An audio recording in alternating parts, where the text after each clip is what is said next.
Good morning, everyone in Australia and Asia. Also, good afternoon in North America, and good evening in Europe, everyone. Welcome to Mahamudra teaching today. The subject of the talk is Giluk Mahamudra. Last week, I gave a brief introduction into Mahamudra.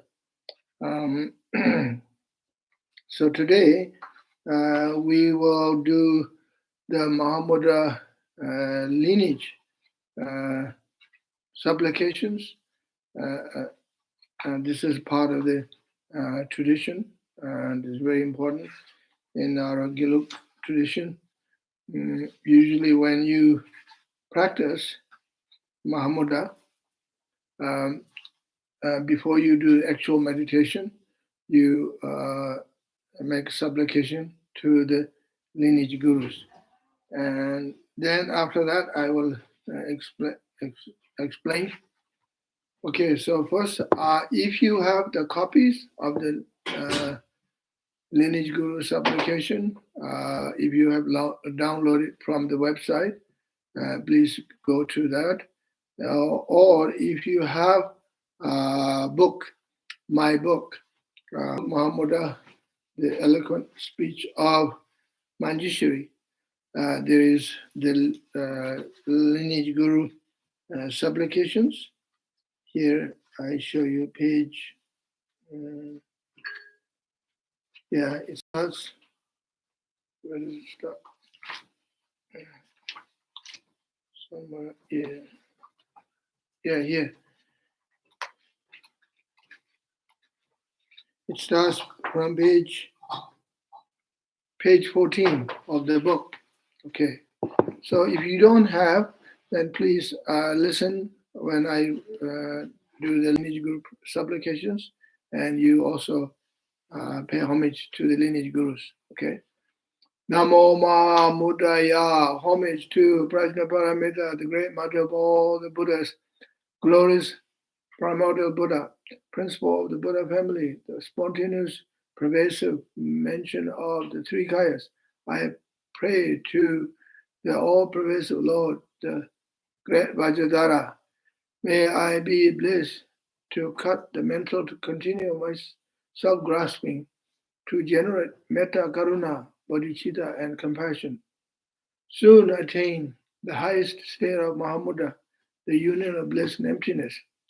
You are the holy teacher of all the Buddhas of the three times, dwelling in the perfect pure land of the Buddhas of the 10 directions. I pray to Manjushri, whose wisdom is supreme among all Aryas. Here in the northern land of snows, you are the second Buddha for the preservation of the Dhamma. I pray to the most holy Losang Dakpa Gyetsongkhapa, the perfect teacher. You are the principal holder of the practice lineage of Lama Gyetsongkhapa.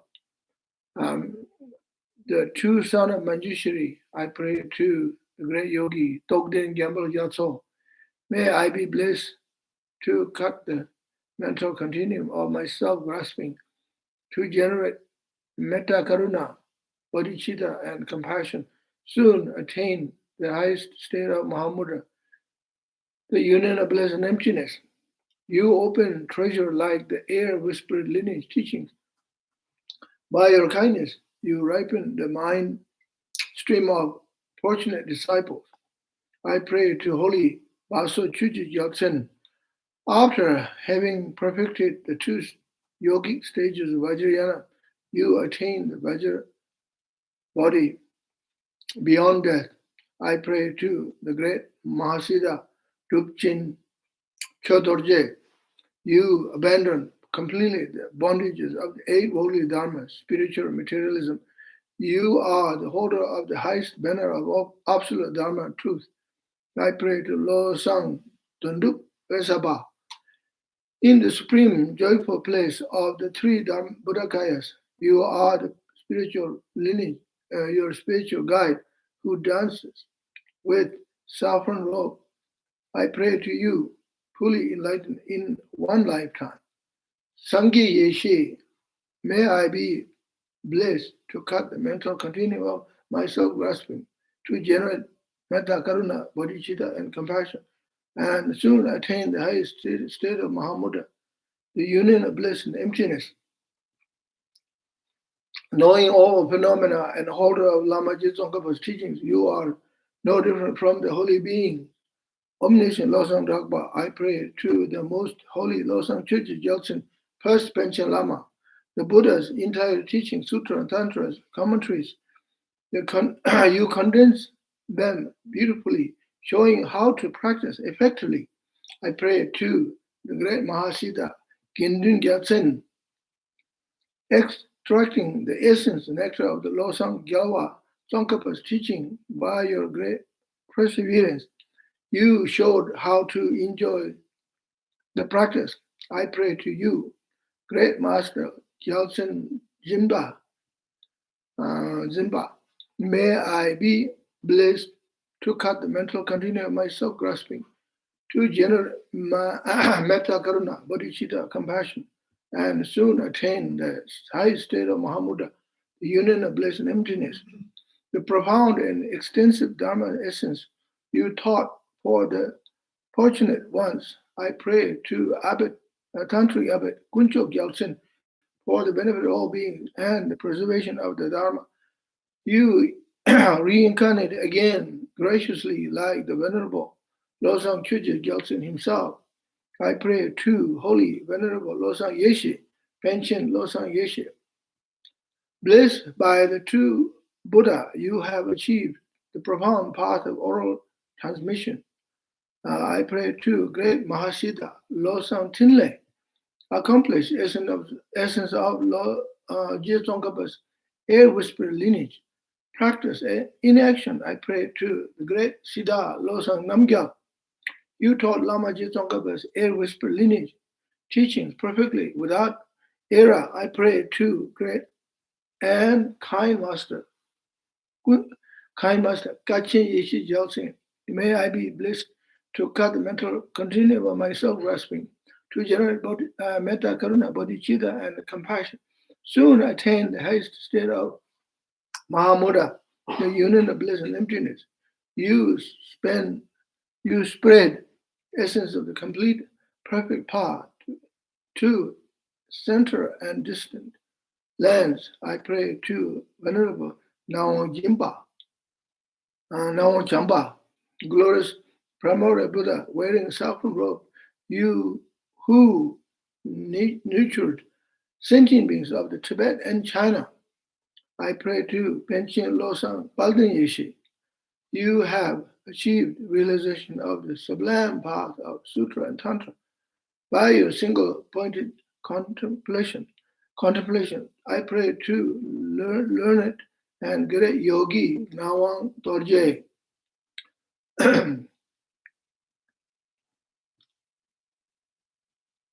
You are the highest skilled in illuminating the path of Dharma, like the second Buddha himself, especially in the teaching of composition.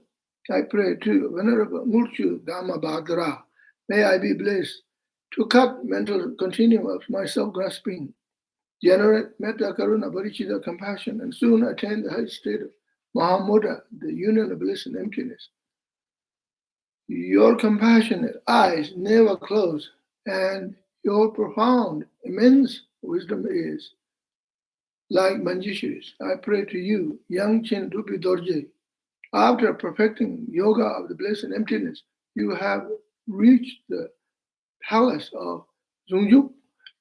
I make request to you, great learned one and Siddha, Tenzin Zondu. After perfecting the realization of the profound Shunyata path, you upheld the banner of the study and contemplation. I pray to Losang Zondu, holding banner, represent the three levels of the Buddha's teaching. You are perfectly pure without any stains of immoral conduct. I pray to the most holy being, Losang Denyu Dupa.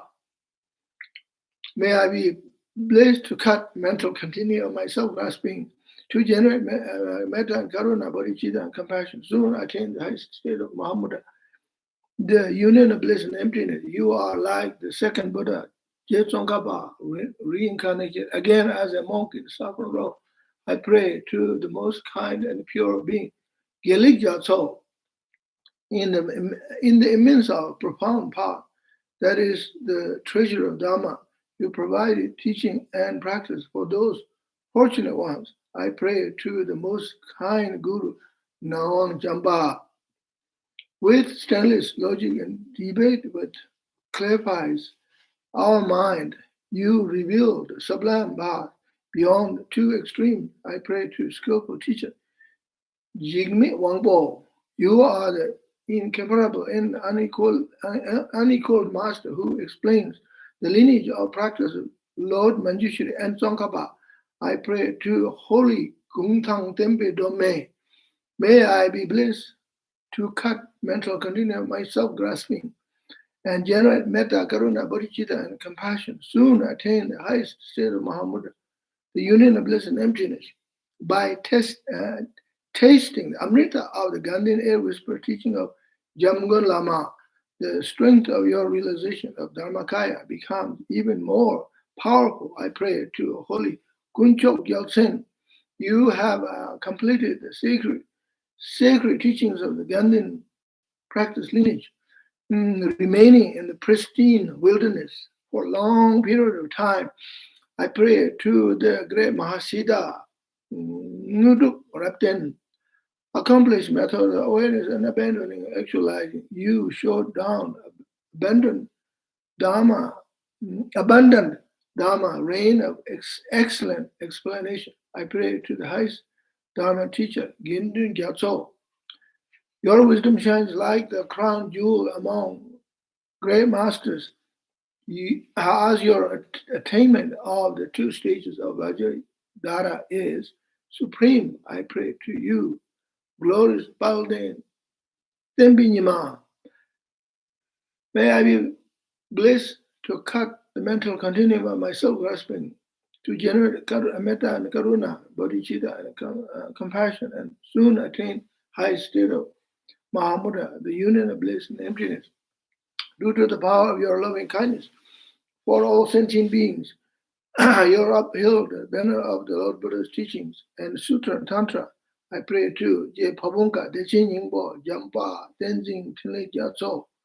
You propagated the holy Dharma of scripture and the method of gaining realizations, the way wished for by countless victorious Buddhas.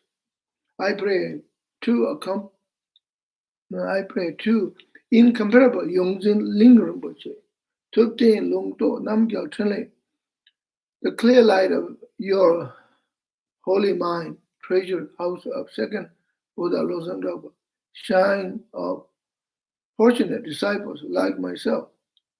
I pray to my kind root guru, Japje, Tijang Dorje Chang, Losang Yeshe. May I be blessed, cut the mental continuum of my self-grasping to generate metta and karuna, bodhicitta and compassion, and soon attain the highest state of Mahamudra, the union of bliss and emptiness. May you bless me to develop aversion toward samsara. May you bless me to take upon myself responsibility for liberating all sentient beings. May I soon achieve unified path of common and uncommon attainments, and particularly the great path of Mahamudra. May you bless me with the confidence to see my body and the Guru's body as one. May you bless me with the confidence to see my speech and the Guru's speech as one. May you bless me with the confidence to see my mind and the Guru's mind, holy mind, as inseparable here and now. Okay, thank you. So this is a supplication to the lineage gurus of Gelug tradition. This is a Gelug Mahamudra. As you saw, the lineage come down from Manjushri. to Lama Tsongkhapa, Lama Uma Papawadoji, Lama Tsongkhapa, and so on. So today is second day of Mahamudra teaching, the actual teaching on Mahamudra. That's why I repeated the supplication to the lineage gurus. And next time I won't do that. And it takes a bit of time. So, so today the subject of the talk is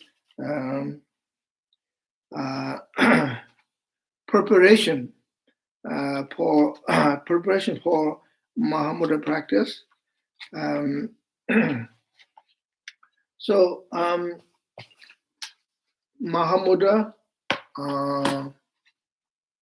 Mahati, Dzogchen, Madhyamika,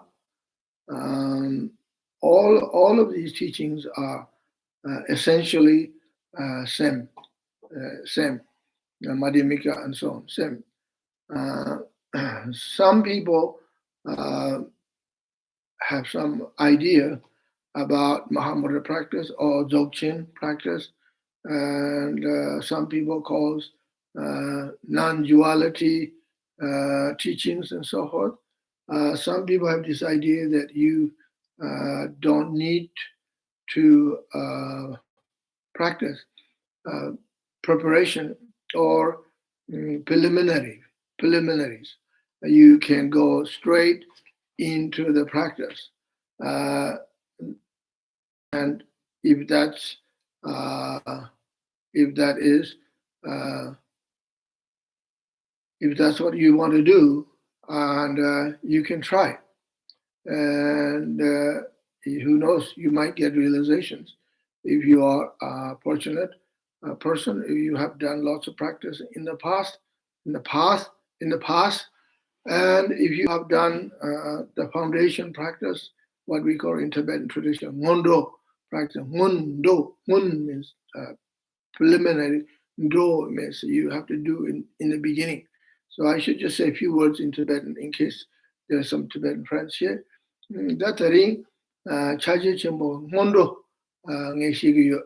Ngondo dela dine karishote jamdoche tene mendrache chaje doji sumbe gomdeche ene laminenju tene ngondo de yoro what the terishuyo kashi sana chaji chimbo da zobo chimbo go ngondo go mares tene shigido tati go mares ne digiyo mare kashi ngondo go yore ngondo mewa tene kaboshi kabore kashi sosoji ngondo go mandewache bige chomjale ne chaji go chimbo gomne 어떤 검직 저번치 먹음도 지기 저번치를 쓰기도 따뜻 지기 요는 맨날 가시 지기 요는 야를 야부시다 종어래 and 되는 원도 되는 냠내 제용이는 냠녀하고 영이는 다 자지 좀 먹으면 저번치 지기로 제시기로 저번치 뭐이나 가리는 거 동가 동이 공야라서 원도 지네 마곰바 아니 저번치 가보래 근데 이제 원도 제가로.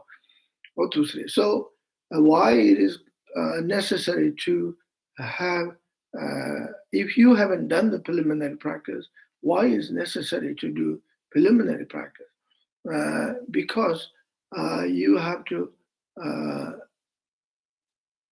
prepare yourself, and you have to cultivate all the right cause and right conditions of Mahamudra realization.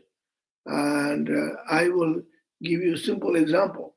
Like if you are cultivating a certain kind of grain, like rice or barley or wheat, quinoa, and whatever, you are going to cultivate, you are going to grow in your garden or on your farmland, but you have to cultivate the land first. You have to make sure that you have to see the soil.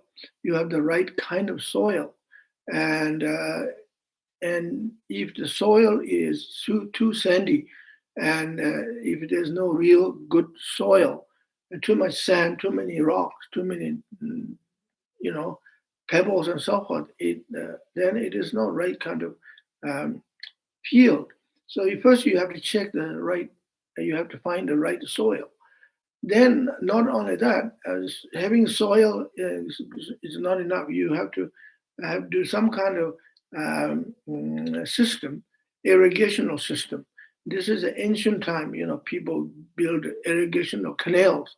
And today we can have pipes, PVC pipes and rubber or plastic pipes, all kinds of system you can set up, sprinklers and spend money. You can have a nice farm, or you can build something like a greenhouse, and you can have lots of equipment you can cultivate.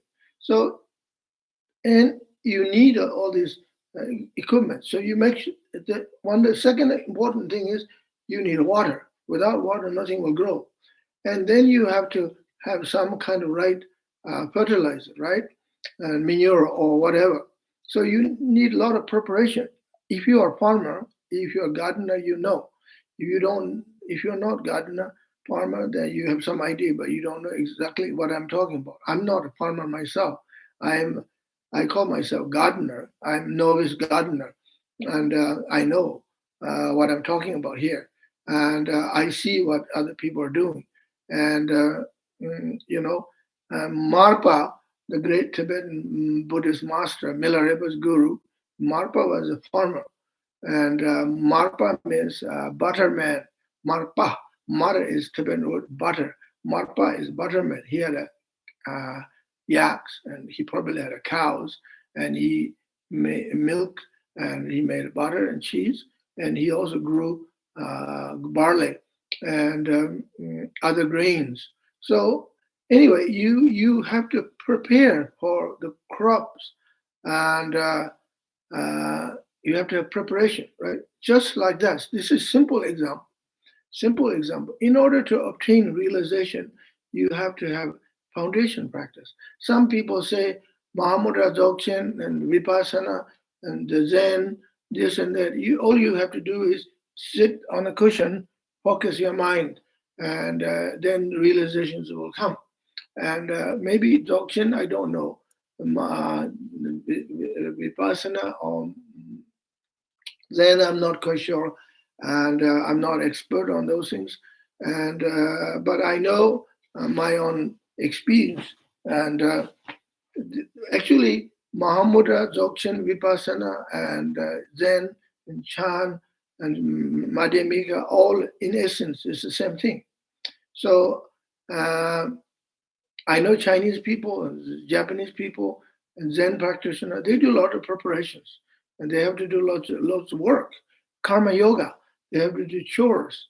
And the monks in the monastery, they have to clean the floors and work in the field, cooking, cleaning. They have to do lots of karma yogas. Those are all part of the practice and preparation, especially young novice, young monk, or young nun. They have to do a lot of work. And not because they're just young, but they have to do lots of preparation, purifications, and they have to make themselves, they have to commit themselves to the path. So the teachers, they are testing the motivation of the students, see how much endurance he or she has, devotion he or she has, and patience and perseverance. So even while you're cleaning the pot, cleaning the teacup, it is a Zen and art of cleaning the cup, Zen and art of cleaning the pot, and Zen and art of cultivating vegetables and carrots and daikons and so on and so forth. It's all Zen, There's a book called Zen and Art of Motorcycle Maintenance, and you have seen those books. And so it's basically it means karma yoga, and all the other traditions have the similar preliminary practice. So here I'm talking about preliminary practice for Mahamudra, according to Tibetan tradition, and particularly in the Gelug tradition, we have 4 main preliminary practice, and taking refuge in the 3 jewels, the Buddha, Dharma, Sangha, and generate bodhicitta. So this first preliminary practice, taking refuge in the 3 jewels, Buddha, Dharma, and Sangha, generate bodhicitta. Second preliminary practice is the mandala offering to the 3 jewels of refuge, offering the universe in order to create merit, in order to see the true nature of the mind. Third preliminary practice is Vajrasattva sadhana, Vajrasattva mantra recitation for purification. And fourth preliminary practice is Guru Yoga. This is the root of your Dharma realization. And this practice is undertaken in order to better know your root guru and the lineage gurus. You must strive to maintain your commitment to the guru-disciple relationship and devotion to the guru. Okay, so that's the fourth one. Guru Yoga is the fourth one. First one is taking refuge and generate bodhicitta. Second one is mandala offering. Third one is Vajrasattva practice. And fourth one is Guru Yoga. There are other preliminary practice as well, like prostration and so forth. But here, the mainly 4 preliminary practice. Okay, 4 preliminary practice. So I will read this. Okay, the Maitreya Buddha's Mahayana Sutra, he states, the place for ardent, dedicated practitioner is a conducive place with easy access, a safe place. So, dedicated Mahamudra practitioner has to find right place for meditation, conducive place for meditation. It is important.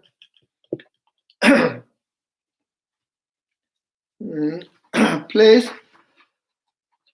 which is safe and place with good ground and safe place, not too cold, not too hot, and a right condition, and without distractions like noise and so on and so forth. Also, a place with good ground, that's what the meaning is, and good friends as well. Good friend is very important. We as a human beings in our life, we always need friends, and friends or families, right? Friends, and to support us, and we support our friends and family. We support each other. This is very important. As a yogi or yogini practitioners, especially beginners, novice, you need extremely important to have friends and other practitioner, and you rely on other support. You support others. You support each other. When you become advanced yogi, advanced yogini, and if you're physically strong, and then you could be alone by yourself in the wilderness for a long period of time without other people around, without friends. But other than that, you need sangha. That's what the meaning is. Sangha, spiritual community, spiritual friends. And is the requested for yogic practice. Okay, so now I like to talk about the preliminary practice, preparation practice. As if someone asks, how do I practice Mahamudra, right? Mahamudra is not just looking at your mind, not just observing your mind all the time. But you need preliminary practice, because without preliminary, without preparation, only observing your mind is not very helpful. Sometimes when you observing your mind is going up and down like crazy. You're so confused. The more you observe your mind, you get more confused, and you go up and down more. And then you say to yourself, "Why am I confused? I don't know why I'm confused." And so it doesn't stop, and don't know what to do with this wild mind, like we call the elephant mind, or a monkey mind, whatever, right? And just looking at mind alone doesn't help. The more you look at, you see more delusions keep coming all the time, confused. Then at some point you get disappointed with yourself. Sometimes you get depressed. You could be depressed yourself. And when do I end this up and down, or this sort of drama? The mind goes on and on, a day and night, and confused. Don't know what to do. You don't know what to. Don't know about the life. Don't know about spiritual life. What should I do? Where do I go from here? How do we start? Where do I? So it's not very cool just looking at your mind, right? So there is a time, there is a place, and when you look at your mind, observe your mind, and do the Mahamudra meditation, and Samatha Mahamudra. But this is why you need to do preliminary practice, purification. Once you have done enough preliminary practice, and when you have enough purification, once you have enough resource and merit, virtues cultivated in your mind, then mental delusions, mental defilements, confusions, ignorance, doubt, all will subside by themselves, slowly and slowly. Confusions goes away. Your dilemma goes away. Your dilemma subside. And then clarity of your mind, simplicity, simple mind, clear mind, and it will arise. And then there is no confusion. There is no dilemma. You could be perfectly content. You could be perfectly happy. You can be anywhere in the world, in the big cities, or in the countryside, or in the jungle, or in the desert, anywhere. You could be with many people. You could be alone by yourself. Whatever you do, whatever you don't do, you could be simply just happy, content. There's no drama, no up and downs. And because you have enough virtues inside, and confidence in yourself, and there is no doubts, no issues, no problems. So this is why we need to do preliminary practice and preparation. So if you read life stories of Milarepa, how much he had to go through difficulties in basically lots of purification, lots of physical pain, and lots of mental confusions he had to go through. And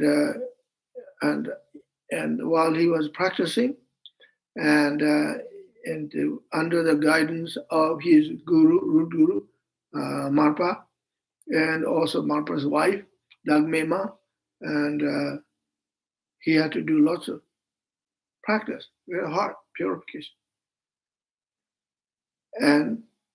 And he knew this is the only way to obtain realizations. And first you have to do purifications. And Marpa knows exactly. And Marpa want him to go through this. And otherwise, why bother? Why would Marpa give him such a hard time? Why? Why would Marpa do that? Marpa's wife could say something, "No, let him go, just, don't bother." And carrying water, chop the wood, carrying rocks, and building temple, and doing this and doing that. Just let him go, whatever. Well, be happy and wild man. And she could have told him, but she didn't tell him because she knows exactly what he needs. Marpa's wife was equally enlightened one. She was called Dagme Ma, meaning no self. She was an emanation of Vajra's consort. Marpa himself, emanation of Vajra deity. So, okay, so now how do we do preparation practice? Okay, here I compose this text here. It is best to prepare the room for hut where you will be meditating in advance of your practice for your advance of your meditation. So first, you have to prepare yourself for meditation, and you have to decide where you're going to sit. You have to sit same location, same place, more or less, and you should have first you clean your room and sweep the floor. And in old days, we use brooms. And in India, they call jaru, and in Hindi, broom, we use brooms. Sweeping the floors, and that's why they use the word sweeping meditation in Thailand. When you do vipassana meditation, you do this sweeping meditation. You look first, focus your mind on the crown and the forehead, the nose, and face down, all the way down, looking at the body, and cultivate mindfulness of body. Mindfulness body, mindfulness feeling, mindfulness mind, mindfulness of phenomena, for mindfulness, right? Practice mindfulness sutra, satipatthana, mahasatipatthana. So they call sweeping meditation, just like sweeping the floor with a broom. Today, people don't do that. People use vacuum cleaner. And now you even have a robot vacuum cleaner that talks to you. Saying, "Oh, it's already cleaned, already done." I run around on the floor all everywhere. I've seen one made in Korea, and talk to you in Korean or in Japanese, and it could be very handy for a disabled person or someone who have a hard time bending, and those kind of robot vacuum cleaner could be quite handy. I think so. And so you clean the room first, and then you if you have an altar, you don't have to have a big altar, and you have a table, and then have an image of Lord Buddha and Tara and Avalokiteshvara, Manjushri, whatever, whichever image you have. And you can have many images if you wish, or just one, whatever. You have an image of a picture of your guru and place on the altar. Then you set up offerings. I'll talk about that later, offering. So set up altar first, okay? And so we have a wonderful text in the Gelug tradition, which is called Jorchu. Now, on the Burgate, Jorchu Kasam Diji, Jorchu, that Tangbo Goma Joko, Jorchu Dongre. So we call Jorchu. Jorchu means preliminary Dharma. Jorwa is the preliminary, and Che is Dharma, Jorchu. So according Jorchu, talks about six preliminaries. First one is preparation to clean your meditation room, sweep the floor, and so on and so forth, as I mentioned. And that's the first preliminary practice, preparation. This is preparation. Second preparation is Dharma is making offering. You make offering on the altar. You could offer flowers, water, bowl of water, several bowls of water, or 7 sets of offering bowls, and so on and so forth. Third, preparation dharma, you sit. So you sit properly. Sit with posture, right posture. That's the third preparation of dharma. Fourth preparation of dharma is visualize the object of refuge. So you take refuge to Buddha, Dharma, and Sangha. You visualize the object of refuge. You visualize the refuge tree. This is the fourth one. And fifth preparation for Dharma is what we call seven limb practice.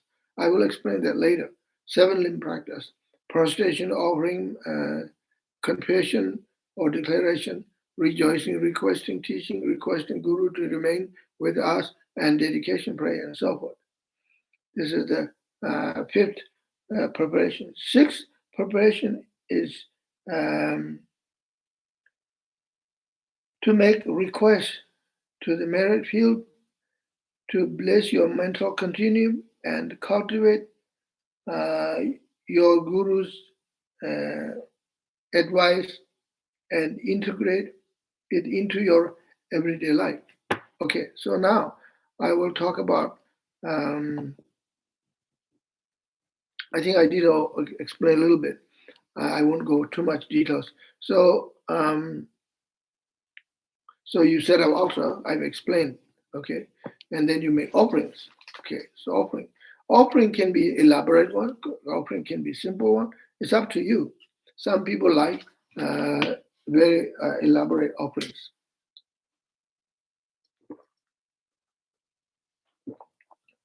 Some people like simple offerings, whatever you like. And then that's the second Dharma, preparation of Dharma, right?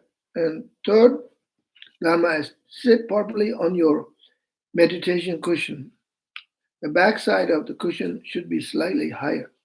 That way you can keep your back straight, the front part of the cushion slightly lower. So you should get a good cushion, comfortable cushion. And in Zen tradition, I think they're called zabuton, the round cushion filled up with filled in with cotton, I think cotton wool, and like a futon, right? Like that, and you can make a shape, you can push down, and backside is a little higher, the front part is a little bit lower. And if you have something like a regular pillow and you can't do that, it's kind of not very comfortable to make a shape. Anyway, you should have a cushion. It's important to have cushion. You sit on a flat floor or carpet, and then you can't make those kind of shape of the cushion. So important thing is you have to keep your spine back straight. Okay. In Tibetan tradition, we call Lu Nam Nang, Chö Dun Din. And so Lu Nam Nang, Chö Dun Din means you sit your body straight with the posture according, or you keep your posture like Mahavairochana. Vairochana. Okay. There are five Dhyani Buddhas: Vairochana, Ratnasambhava, Amagasiti, Akshobhya, and Amitabha Buddha, right? So Vairochana is white one, Amitabha is red, Akshobhya is blue, Amagasiti is green, Ratnasambhava is yellow. 5 Dhyani Buddhas. So 5 Dhyani Buddha means 5 Buddha family. They're not like 5 children with the same parents. It's not like that. That's not the meaning. 5 Buddha family. 5 Buddha family. These 5 Buddhas are one at 5 at the same time. So these 5 Buddhas are purity, or the result of our purification of our 5 skandhas, 5 aggregates. We have 5 aggregates, right? This body is called form aggregate. The feelings you have, you're feeling emotion, feelings, good and bad feelings, indifferent feelings. That's feeling skandha. Perception, the mind, perceiving things, and perception skandha. Form, feeling, perception. Mental formation. Mental formation is the subtle perception. You have a gross perception, and then you have subtle perception, and that's called mental formation. For example, Tibetan word we say zug pongbo, soe pongbo, dishi pongbo, dj pongbo, number shiba pongbo, pongbo nga. Pongbo is Tibetan word, means heaps or collections. Skandhas. Skandha is Sanskrit word. So zug is pongbo, and form, physical form skandha. Soe pongbo, feeling skandha. Dishi pongbo, perception skandha. Dujiji pongbo, subtle perception or mental formation. And so number shiva pongbo, consciousness skandha. We have 5 skandhas. We have consciousness. So we have all the 5 skandhas. Everybody got 5 skandhas. As soon as you're born, you have 5 skandhas. Rest of your life, right? So we have this, yeah. So first skandha is body. Second, from feeling, perception, mental formation. The last 4 are part of consciousness, mind. So we talk about we're in the samsara, wheel of life. We go round and round. We go through the cycle of death, birth, old age, sickness. We go through 12 dependent links, right? We go through. This is why what we call samsara, cycle of life. So here we are, life. And then when we get old, then we die one day. And then you go to bardo. And then after bardo, you come back again. You reincarnate again. And then start birth again. So it goes around and never ending. And wheel of life, that's what it's called. And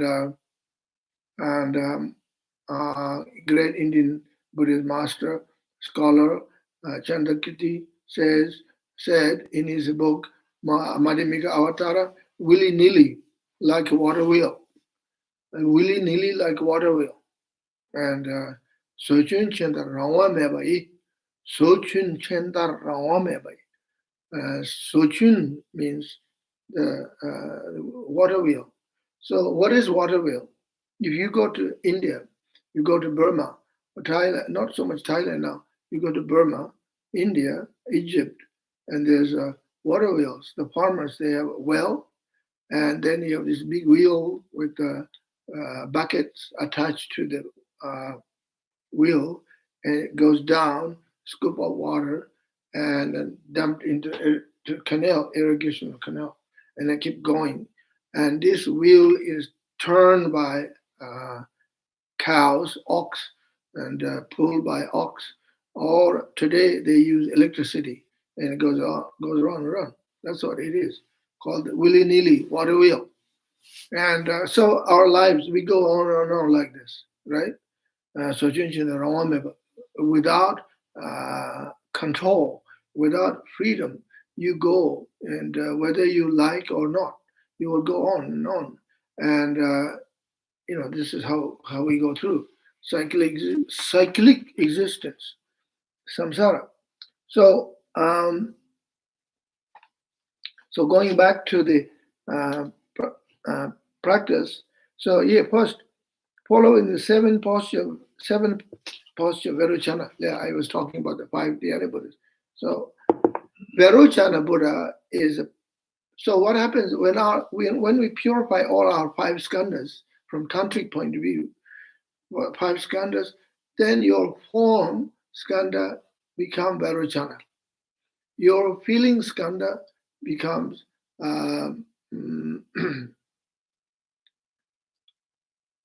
Amitabha. No, not Amitabha. Your feeling skandha becomes Veruchana. Let's see. Amitabha, Obama. Yeah. So your your consciousness can transform into akshobhya, okay, and your feelings can turn into Amitabha, right? Amitabha. Sorry, not Amitabha. Ratna Sambhava. It's a bit confusing here. Your feelings can transform into Ratna Sambhava. Your form feeling perceptions can transform into Amitabha. And then your subtle perceptions can called mental formation, which transform into Amoga Siddhi Buddha, Donyudupa. And your consciousness can transform into Akshobhya. So Zugi Pumbo, so Dushi, number Pumbo Ngairo, Pumonga. So Zugi Pumbo, the number Tawe, Tachati, Jawa, Ringan, and the number Nanze. Tene Soy Pumbo, Tabe, number of Tachati, Rinjin and then Dushi Pumbo, number of Tachati, Obame, Tene Kashota, Dushin Dujigi, Pumbo, number of Tachati, Tene, Tayodubashi, Tene, Namshik Pumbo. Sinan Yishi eat of Tachati, Tayoduba, Kashote, what did it, Mijuba, or Mijuba, so this is the 5 skandhas, according tantric tradition. So here we're sitting, meditating, so working with our bodies, right? With the body, and then you have to sit to follow the posture of Vairochana. You're trying to become like Vairochana right from the beginning. And this is a very powerful. Actually, psychologically, it's very beautiful because you're not just sitting on a cushion. And this is from tantric point of view, right? Vajrayana is beautiful. And Vajrayana is the most beautiful practice. Vajrayana is very profound. And you sit down and you say, okay, I'm going to follow 7 postures of Vairochana. I'm going to sit like Vairochana. I'm very fortunate I could sit like Vairochana. So what is the problem? I don't need to complain. I'm fortunate I could sit like Vairochana. Otherwise, you feel like, oh, sitting is so hard, and my knee hurts, my neck hurts, my eye hurts, and so through this and that, start complaining. I met a group of Zen students in Hawaii. First time when I came to Canada. On my way, I stopped in Hawaii. I flew from Sydney, Australia to Honolulu, and then to San Francisco, and then to Boulder, Colorado, then to Vancouver and Canada. So I didn't know I was actually going to America. I was going to Canada, and I ended up in Hawaii on my way. And accident, kind of like accident, right? Like those birds flying around and in the island. And there's these birds called accidental birds. And they fly around and they don't know why they end up in a little island, because the wind current and maybe tsunami, too many winds, and end up in this little island, right? And like Tom Hanks' movie, The Castaway, and end up on a little island. And nobody, he's got no friends except the coconut, all right? Wilson, coconut called Wilson. And hello, Wilson. He lived with Wilson for a long time. And kind of like that, I end up in Hawaii. And I didn't know Hawaii was a very expensive place and honeymoon place for Japanese tourists. I didn't know. I ended up in Hawaii. And I was invited by Lama Rinchen, who was a disciple of Tulku Rinpoche. I stayed there. And then there's a Zen temple run by, headed by Robert Atkin Roshi. And they invited me for afternoon tea, afternoon session. So they have lots of questions. And because in Tibetan Buddhism, we have lots of dialogues and discussion. According to Zen, there's not a lot of dialogue and discussion. You just have to sit. So one American fellow, he came to me, he said, I heard you Tibetan Buddhists have lots of steps. Could you tell me what are these steps? We don't have steps here. I sit. He said to me, I sit here 10 years. My cushion is falling apart. And I don't know what to do. And well, I said, why didn't you ask your Roshi? Your Roshi is right there. He said, he asked Roshi. Roshi said, sit down, go back to the cushion. Roshi said, go back to the cushion. So I said, well, then go back to the cushion. Follow your Roshi, right? And he said, my cushion is falling apart. Well, then buy a new cushion or fix your cushion. Put stuff, more things. And I said, you're very fortunate. You have amazing Roshi here, Atiken Roshi. And then I said, I will tell you anyways. We have steps. We have many steps. The steps are called Lamrim in Tibetan tradition. Lamrim, gradual path to enlightenment. So I explained a little bit of Lamrim in the short time. And I explained them three principal paths: renunciation, bodhicitta, shunyata, and this is how you do. But before you practice renunciation, bodhicitta, shunyata, you have to do foundation practice, preliminary practice. You have to do a refuge, generate bodhicitta, and just like the preliminary practice for Mahamudra. And then you have to do mandala offering, prostration, Vajrasattva practice, Guru Yoga, this and that. And and he said, thank you very much. That was very helpful. And then he said to me at the end, he said, now I feel like going back to the cushion again. I'm excited. Sit down. He said, I will fix my cushion. And I don't want to get a new cushion. I'm going to just fix it myself. I'm very excited. I'm very grateful. You coming to Hawaii, being Tibet Lama, coming to Hawaii, talking to Tibet Lama, helped me my Zen practice. I'm more committed to my Zen practice. I said, that's good. Very, very, very good. I'm very happy for you. So this is what happens. It's kind of like complementary, There is no contradiction in Buddhism. If you understand Dharma and also the essence of Dharma, we have saying, as I said last week, I think, all dharmas are one taste, has the same taste, like one round gur and brown sugar. If you bite this way, that way, it doesn't matter which side, same. Or like one nice, good pizza. Okay, doesn't matter which slice is, same slice, same taste. So all the dharma is same.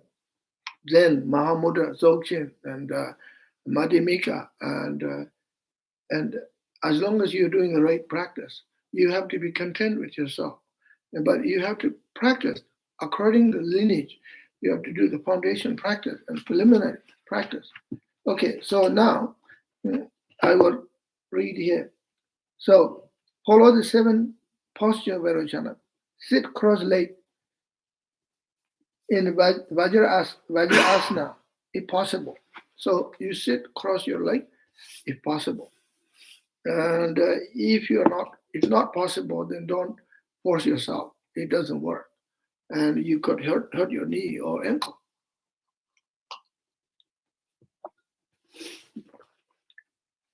If you can sit properly, cross your leg, do the Vajrasana, or if you cannot sit this way, it doesn't matter so much in terms of your inner realization. This is external. This is just discipline, okay? And second, keep your spine straight, as I mentioned before. So why do we keep our spine straight? Because from a Vajrayana point of view, we have chakras. We have central channel, we have right channel, we left channel. Central channel is Uma, Sa Uma in Tibetan. Sa Uma Roma Jangma. Right channel is Roma, left channel is Jangma. Sa Uma Roma Jangma in Tibetan. 먼저 벽에 돌려 자 Uma Roma Jangma 송수 여러 자 주주지 여보지 대고 진짜 가르치나 소소 수보는 자 Uma Roma Jangma 송수 자들 누야 여보지 되네. 나로 롱도야 우중고치야 레라우인고요. 근데 두두치고 주는 직대래. So Uma Roma and Jangma, 3 channels. In Sanskrit we call Avaduti, Rasana, Lalana. Central channel is Avaduti, right channel is Rasana, left channel is Lalana. Central channel is blue outside, red inside. The color, it has colors. Right channel is red, left channel is white. Have its own colors. Okay, you don't see them, of course. These channels, chakras, nobody can see it. You cannot see through X-ray or MRI or ultrasound. Not possible. Some people I heard some people say, yes, they saw it. Well, good luck. And you're lucky if you see it. And why you don't see it? Why can't pick up by ultrasound or MRI and so on and so forth, or ultrasound? Well, because it's too subtle phenomena, which is a subtle body. We have three kinds of body: coarse body, subtle body, and very subtle body. Manza bogey dolat is lu rakba, lu tamo, lu shinda tamo, shinda tawa. Lu rakba the chilo gruzubundi, lu rakba the rawa. Nalo it's uma roma jangwase. Tene kolo, sai kolo, jiwo dejin kolo, demba lunju kolo, nyinga chiri kolo, tewa tubu kolo, sangne dejin kolo, kolonga yaro. Kolonga de lu tamore. That terminani tamujo de lungsem, karso hingale lungsem de. Odo, tamu shumi ale mavi, nyamne de rawa, shunaya, tanda shunaya choske yomare, mi mongo de wamatu shida yorwande, otusri. So you sit properly, sit asana. Any kind of yoga you do, you have to follow the right asana, right? Even doing simple hatha yoga, you have to do the right asana, and it is important. And when you do Zen practice or you do Vipassana practice, you have to sit straight. It's very important. So there are several things on a course level. If you sit straight, then it prevents dullness mind, sleepy mind. And for example, if you're leaning forward like this during meditation, then you could experience dullness or sinking mind. Or if you're leaning backwards, also you can experience dullness or sinking mind, whatever, or agitated mind, or in other words, wandering mind, right? Anything can happen. That's why you have to sit straight, like Vairocana posture, and Marpa's posture. Marpa is the most famous Marpa's posture is the most famous posture in Tibet. We have saying, nobody can sit like a Marpa, very straight like this.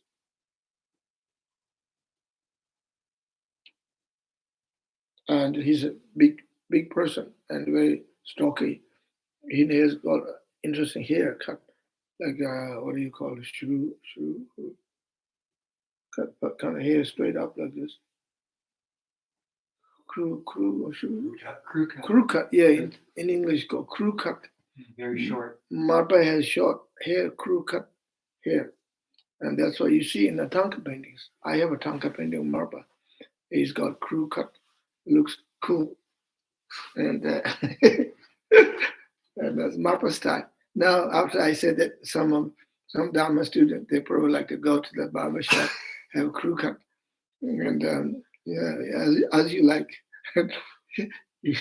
Now you pretend, I like to sit like Marpa and have a crew cut. So, okay, why not? Well, it's just haircut. So if you, as long as you have enough hair to have crew cut. Some people don't have enough hair to have crew cut. You maybe have to plant hairs, Yeah. According some ancient Tibetan doctors or some Chinese doctors claim that they can plant hair. They can make you have new hair growing. They can plant hairs. That would be good business in the West, Yeah. And nowadays they do cosmetic, what are they called, tattoos. And one of my students, she or he does cosmetic, like eyebrows, cosmetic mustache, tattoo mustache, tattoo eyebrows, tattoo hairs, and so that you don't see your bald one, right? You have tattoo hairs. I don't know. Interesting, right? Interesting. Why not? As you like. It's your body. Okay. And tattoo tradition is a very old one, as you know, and all over the world. Even Inuit people in Canada up north, the women have little tattoos on their foreheads. And anyway, in interesting is in you'll be surprised. The monks in Thailand have tattoos, lots of tattoos, especially the older monks, the reverends. They have sutra on their back, all the sutras. And these young boy monks, they do tattoo on each other with the bamboo sticks and burning. Very painful. And there is a movie called The Buddha's Lost Child, the monks, young monks up in northern Thailand. You see in the movie monks doing the tattoo. And it's a very old, ancient tradition. So, but these monks, they do tattoos not to show off or some kind of thing. What the attitude is different what they do in the West, because these monks, they do tattoos as a protection. Ancient tradition, people do tattoos is a protection or show sign of warrior, like the Maori people. Maori people have all these tattoos, right? Show of like a warrior, warrior tattoos, right? And anyway, um, so keep your back straight. So then, when you keep your back straight, then you can breathe in, out smoothly, and the prana comes in and out. You can do better qigong practice, or from Oriental point of view, or in Tibetan tradition, we call lung gomba, za lung gomba, za lung tigle, za lung tigle. Za, first you meditate on channels and chakras. Za lung, you meditate on pranas. Za lung tigle, you meditate on white drop and red drops. Tigle, za lung tigle gomba. This is a tantric tradition. So if you see, you have to sit straight. This is very important. Then you can prana can flow in and out. Qi arise, okay, from your navel, from your dantian, and that zubundu suzu jidev tajing in shucha song. Any zalung tiligom yala pingi ore. Lu tangbo chia there. So you keep your back spine straight. Place right hand cupped into the left hand in meditative echo pose. So we call it in Tibetan word nyamja. Nyamja means meditative echo pose. You saw right hand on the top of the left hand, yes, and this is the mudra of meditative echo pose. This is how Mahavairochana sit. Okay, so right hand is on top of the left hand. Then join the thumbs together, and then naturally make a circle. Right, this circle is symbol of unity, oneness, emptiness. You actually make two circles. One circle inside your hand, the other circle inside your arms. Right? Two circles, and that's also beautiful, like the sun and moon, and the mother and father, day and night, so on and so forth. You can interpret many different ways. Okay, so here, but also to keep the energy going around, right? Because your hand, inside of your hand, you have a blueprint of your entire body, right? And on your face, it's also got blueprint of your body. And bottom of your feet, the reflexology, you have blueprint of your body.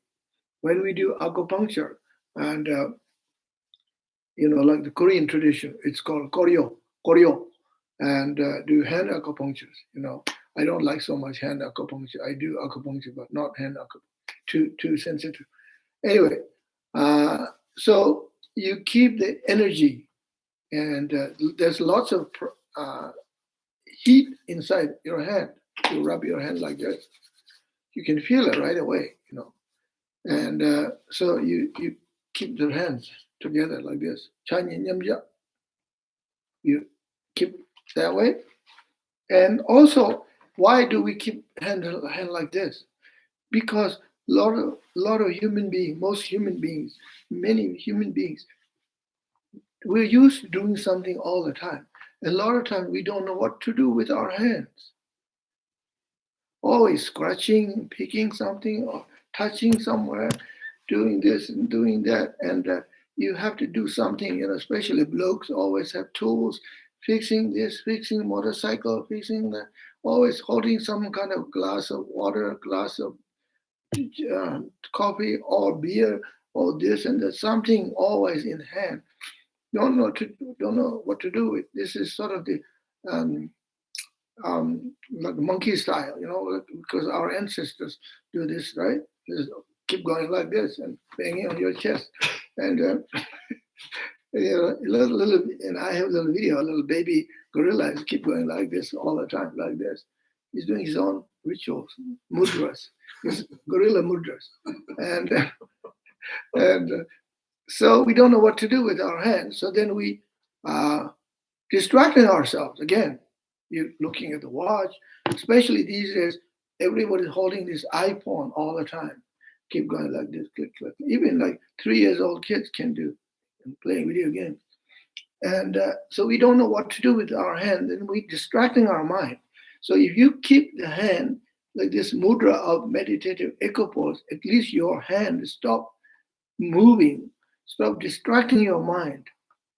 This is why we do. Buddhas knew already what is going to happen, what's coming, what is coming. Okay, and slightly bend your neck. You sit like this, and you slightly bend your neck. Okay, that's important. Close your eyes slightly, and so if you open eyes widely, and your mind is wandering. If you close your eye completely, you might experience dullness, mind. And close your mouth. The reason why you keep our mouth closed, because then we keep the moisture inside our mouth. So, and we don't lose moisture. We keep the energy. And if you open your mouth, then you lose your moisture, and maybe soon your throat become dry, and so on and so forth. There are other reasons too. Place the tip of your tongue behind the area above your teeth. Your tongue, tip of your tongue, place the tip of your tongue behind the area above your teeth. Also, it keeps the energy. And you can give a little massage by tip of your tongue behind your teeth, your gum inside. Give a little massage. And keep energy inside, especially in tantric practice. Keeps the energy, and I won't go into details now. So these are the postures here. Okay. All right. I think we now it's 4:45. Maybe time for question and answer. And if you have questions, most welcome.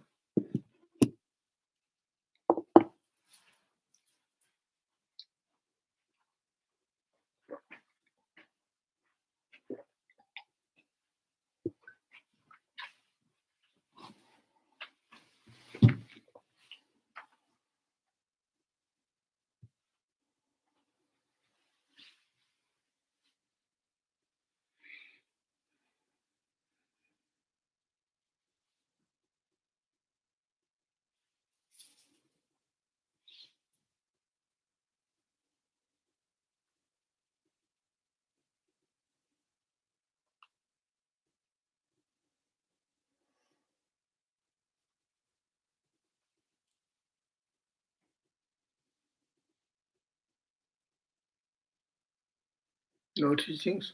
No questions. No questions.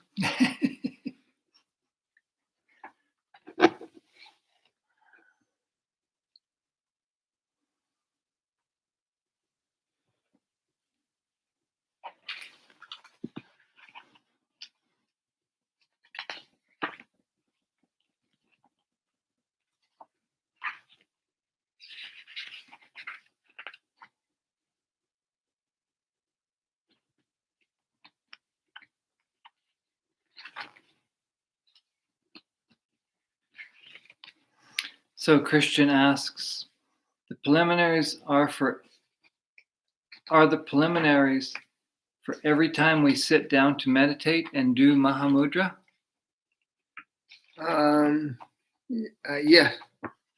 Yes, you do. You can do. You should do simple preliminary practice.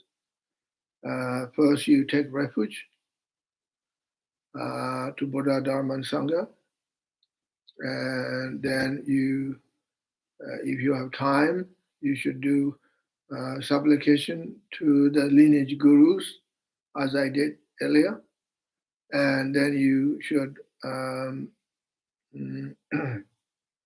generate bodhicitta, which I did not explain. Maybe I should explain right now is a good time to explain. So when I say generate bodhicitta, so first you take refuge to the three jewels, Buddha, Dharma, Sangha, and then Guru, and then generate bodhicitta. So most of you know what is bodhicitta, right? Bodhicitta is in Tibetan word we call changchup, jisim, bodhicitta. So you cultivate loving kindness, you cultivate altruistic mind, and you dedicate your practice, the Mahamudra meditation, for the benefit of all sentient beings. And you would like to do Mahamudra meditation for enlightenment for all sentient beings, not just for yourself. So when you sit down, before you practice Mahamudra, you say to yourself, I practice Mahamudra for all sentient beings. May all sentient beings have opportunity to practice Mahamudra, and may all sentient beings become enlightened as soon as possible. And therefore, I practice Mahamudra. So this is how you cultivate bodhicitta. So you can take refuge first, then say the lineage guru supplication. If you don't have time, say mantra of Guru, Lama Tsongkhapa mantra, Mikzema, and Om Guru Vajidara Sumatikirti Siddhong, the Sanskrit mantra of Lama Tsongkhapa, Om Ahung Guru Vajidara Sumatikirti Siddhong. You say that, then you generate bodhicitta. After generating bodhicitta, you can, if you do mandala offering, it's good. Otherwise, you go straight into Mahamudra meditation. Wonderful, okay. Thank you. Yeah. Alex asks, and Joanne asks, can we sit on a chair instead of sitting in Vairocana posture? Yeah, that's fine. If you can't sit cross-legged, then you sit on a chair. Yeah, fine. Good. Peter asks, is there a problem in mixing the Tibetan traditions, like with the Sakya, for example? Which Peter is that? Peter Morgan. Tibetan tradition. Well, Sakya tradition is Tibetan tradition. But I think the different lineages of the Tibetan traditions, what he means, Gelug, Sakya. Is there a problem? Yes, there can be problem. And if you mix too many things, and can be problem. And you don't need to mix up. And you can practice Sakya tradition. Actually, I'm not sure Sakyabhas practice Mahamudra or not. I know Kagyu. So as long as the technique of the meditation is the same, then it's okay. If the technique is different, then you must not mix them. Just like a recipe, you're making Indian food and recipe, then you cooking Thai food. You mix all together, neither Thai food or no Indian food. What is this mishmash curry? You don't need to do that. If you're making pad Thai, just make pure pad Thai, Thai food. If you want to make chana masala, Indian food, pure chana masala. So you today eat chana masala, tomorrow you eat pad Thai. Why mix together? Good, thank you. Chris asks, a question from last week's class, is there a difference between subconscious gossip and self-talk. Self-talk.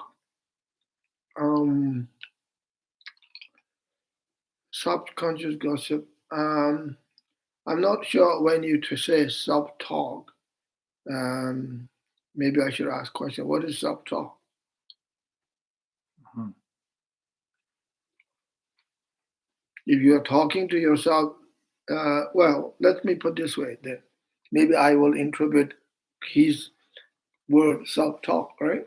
Mhm. So people do this sometimes. You have something to sort out yourself. You don't know what's going on. At the moment, you're confused. So then you feel like, okay, I need to talk to myself and kind of like sort out myself, my feelings, whatever, right? I need to go away somewhere, go for a long walk, and then you talk to yourself. Okay, well, not verbally talking, in your mind talking, right? Okay, I'm thinking this, thinking that. What should I do now? I should.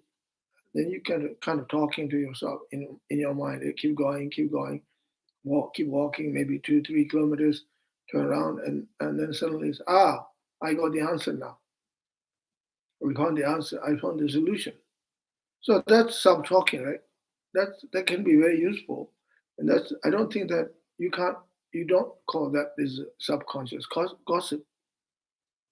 Just talking, and maybe it's useful self-talking, self-awareness or self generation, whatever self-awareness. Yeah, subconscious gossip is usually see the one I was saying you go for a walk and talking and trying to sort out whatever, right? That's not really gossip because you know what you're talking about and you have a constructive uh, dialogue going on in your mind. That's not gossip. Gossip is usually you sort of talking nonsense, talking something is not very uh, constructive, something is not very useful, not very helpful, and sort of chit chat, uh, saying something negative about yourself or negative about other people. That's the meaning of gossip, right? Something is got a connotation of negative connotation. Talking about something negative about yourself, negative about others, while you're meditating inside or not meditating. Whenever this is subconscious gossip. Okay, thank you. Sheila Johnson asks, if we do preliminaries for sadhanas, do we then need to do them again before going into the Mahamudra meditations? If you're doing this preliminary sadhana every day, then it's okay. You don't need to do another preliminary. Right, do them once Yeah. and you're good for the day. Yeah. Okay. Good.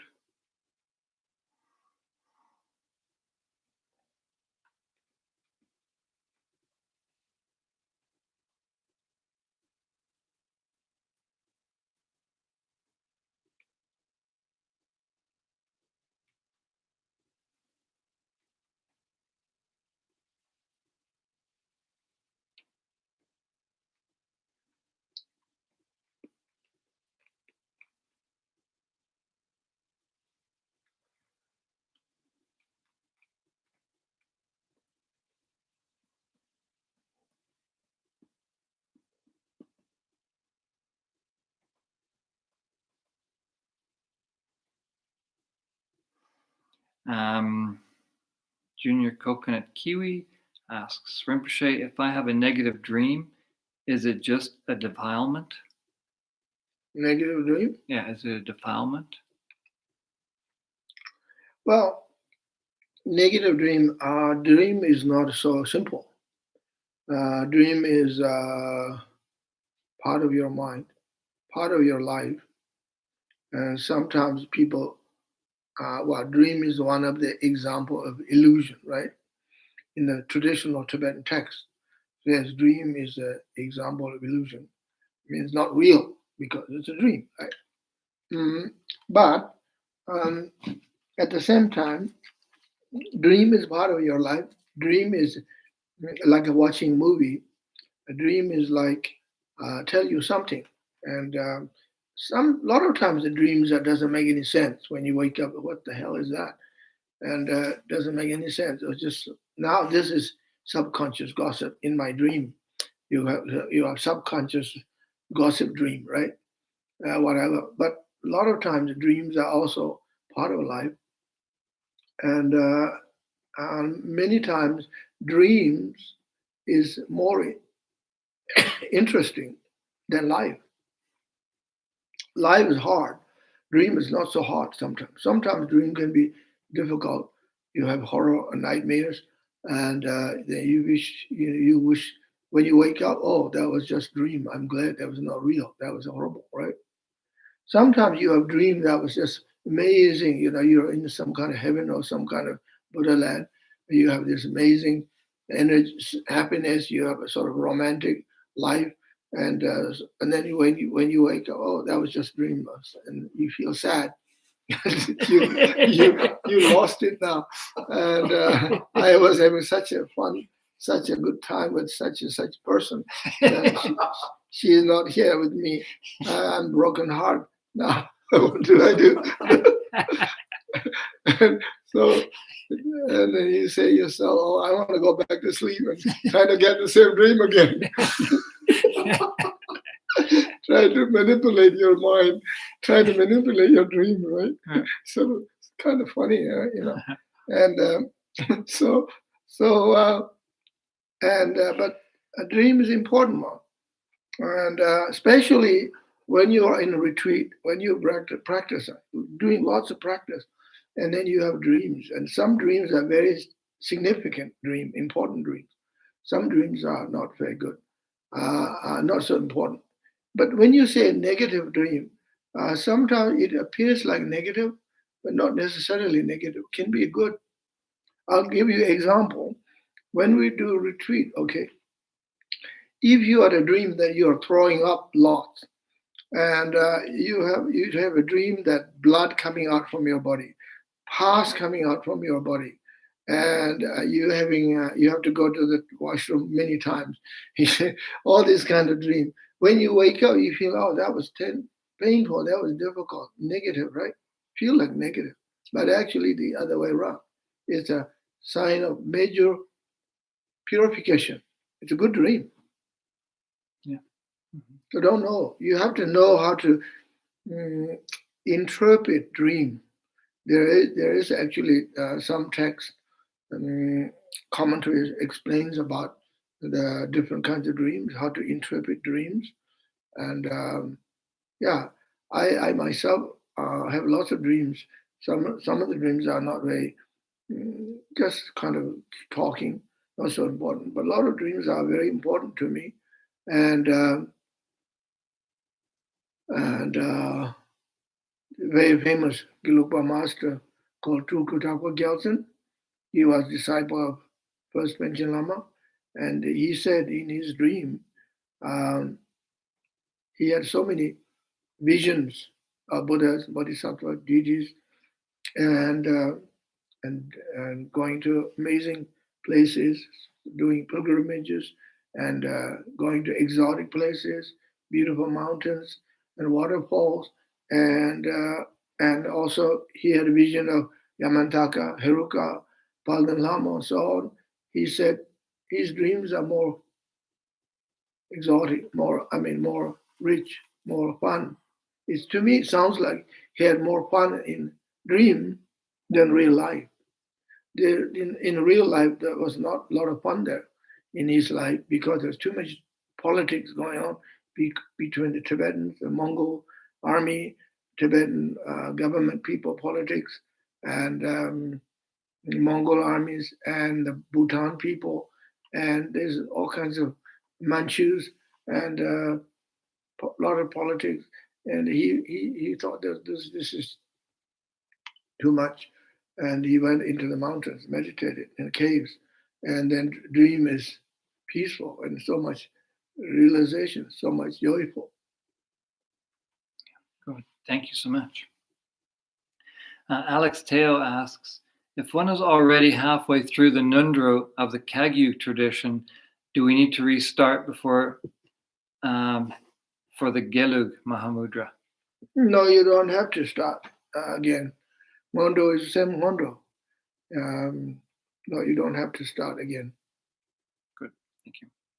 Patricia Argus asks, do we understand correctly?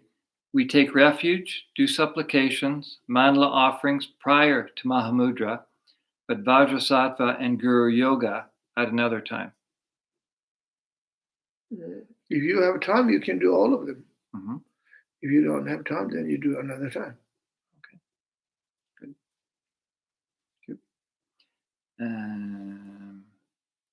Holly Stocking asks, if we haven't done the full set of preliminary foundation practices, will it be necessary to finish them to gain Mahamudra realizations? Yes, ma'am. Okay. You got lots of time. You're retired now, and just do it. And Gabby asks, I've been doing preliminaries before every session. If I am doing various sessions a day or even just 2, am I understanding that we only need to do them once, or can we go straight into main practice? The preliminaries? Yeah. She's saying she does them before every session. Yeah. Yeah, but she's asking, should we do them before every session or just do them at the beginning of the day and then the rest of the day just go right into practice? Yeah, beginning of the day. Yeah, and then just go to practice Yes, the rest of the that's day, every Right. other session. Right. Right. Okay. Good.